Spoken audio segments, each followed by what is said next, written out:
Hi everyone, like mentioned in my previous video, I wanted to show you my electric Xiaomi Air pump. I have it for almost 2 years now and have used it many times. In the box we find the pump, an adapter for a ball, an adapter for your normal bike and a bag.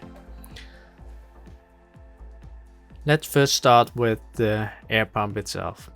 So let me show you the maximum and minimum pressure per setting. For the bike, it starts standard at 45 psi, it goes up to 65 psi and it goes down to 30 psi. For a motor bicycle, it starts at 2.4 bar, it goes down to 1.8 bar and it goes up to 3 bars. And for a car, it starts default at 2.5 bars, goes down to 1.8 bars and goes up to 3.5 bar. And for your inflatables, it starts default at 8 psi, goes down to 4 psi and it goes up to 16 psi.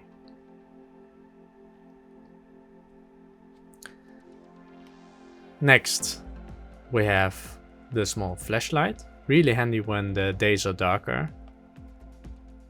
It is positioned perfectly.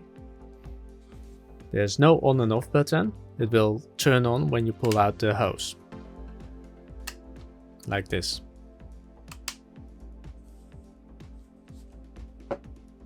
Next we have the bag, and in the bag there is a little pouch for the 2 adapters.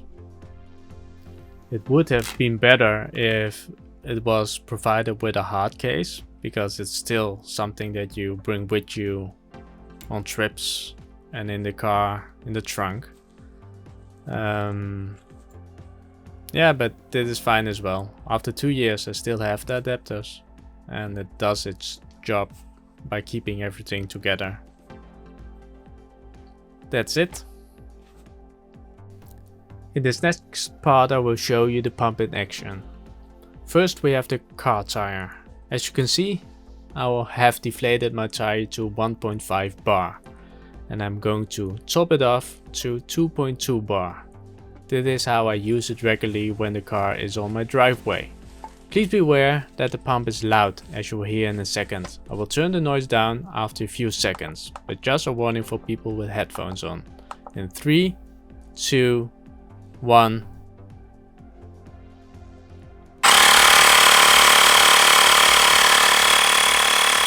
So this is really loud. I wouldn't suggest you to do this at night or early mornings.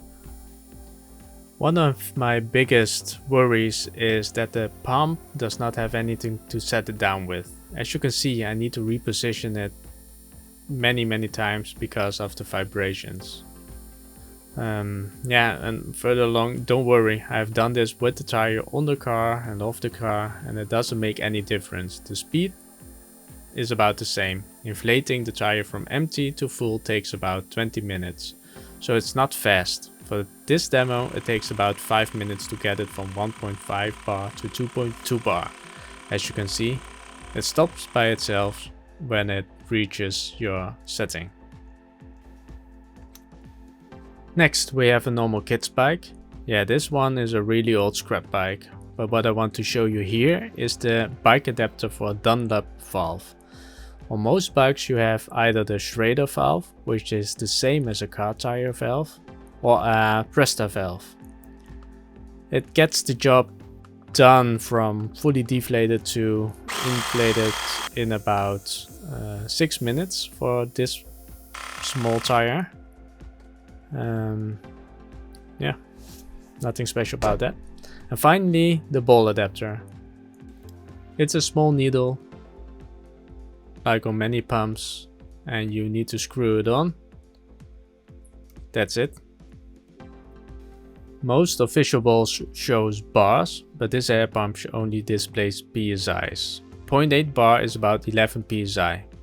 While filming this I didn't know that, so I set it on 8 PSI just for the demonstration's sake. As you can see, I needed to adjust the needle a little bit to get the airflow running. And this is all real time. Our ball is really fast inflated.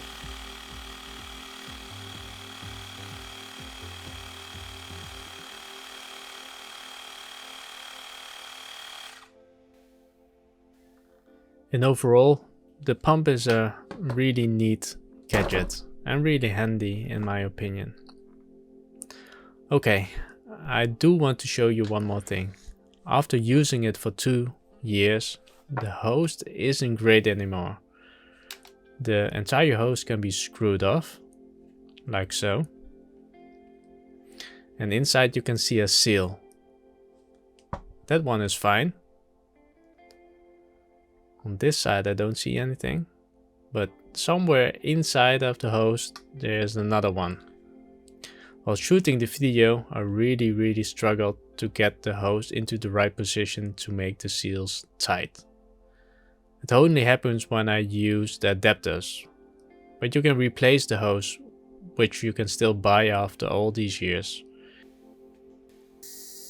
And with struggling, I mean this.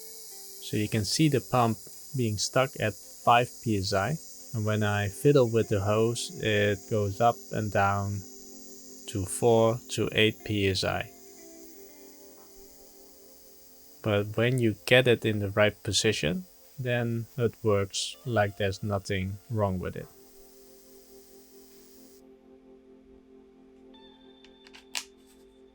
Even though not perfect, I still recommend this little pump.